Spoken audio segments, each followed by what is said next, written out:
I've worked with 14 families altogether now with Homestart. Each one has been different and each one's been great fun, and I've just loved every minute of it. And we don't judge in Homestart at all, we just listen, and I think that's the biggest thing you can do, is just to listen to somebody, and it's just a great feeling. The Homestart family is, you're a friend to them, so you do the things that you would do as a friend. Hi, my name's Juliet, I'm 44 years of age. I work for Homestart Portsmouth. I've been a volunteer since March. I am also a single mum. I have 3 children of my own, a granddaughter. I've been a foster carer for 8 years. I also have had 44 children in those 8 years, and I work for the local news as well. I found out about becoming a Homestart volunteer through one of my foster children. He came home with his book bag and there was a leaflet inside. So I put it to one side, read it, and thought, yeah, I will go for that. And then thought, no, I won't. I don't think I'll be able to do it. But I picked it up again and I did give him a ring. And then one of the coordinators came out and gave me an interview. And I explained to her what I did, my background with fostering and everything else. And she said, good, think about it. And next minute I phoned them back up and said, yeah, I want to become a volunteer.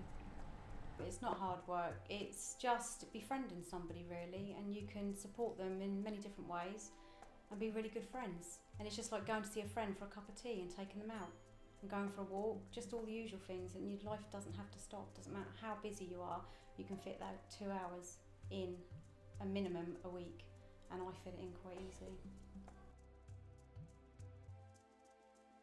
I first came into contact with Homestart Portsmouth via my health visitor.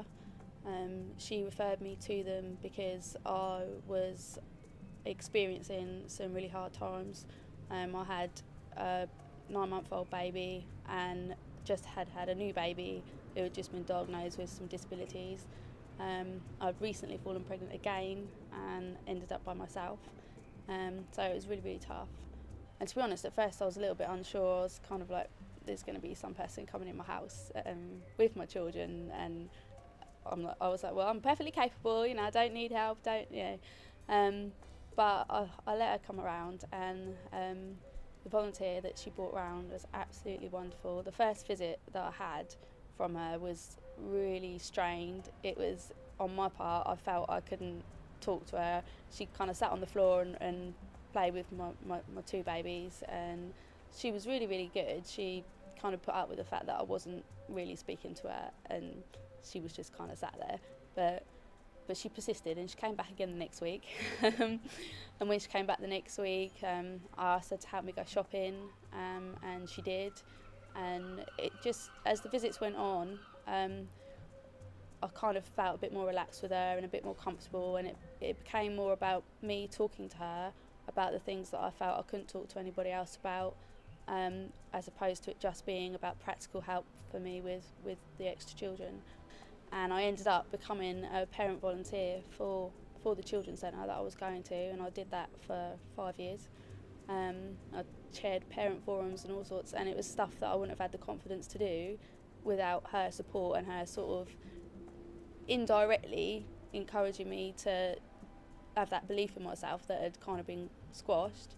She's not my volunteer anymore, because I became a Homestart volunteer myself, but I still see her on a regular basis. She's part of our family now. She's done so much for us, and it's all come through her taking the time out of her time, unpaid, every week, just to come round and listen to me moan at her and listen to my children screaming, and she was absolutely fantastic. And I think that's the other thing that I really like about Homestart, is that they are people that are unpaid, and they're not there because they have to be. They're not there because somebody's told them they've got to come. They're there because they choose to be there, and I think for me that's really invaluable. I don't think I could have related to her in the way I did if it wasn't for the fact that I knew she was there giving up her time because she chose to. She wasn't a professional as such, she was just a person who just wanted to help people, and that's exactly what she did. And she's still volunteering now, and she's helping somebody else.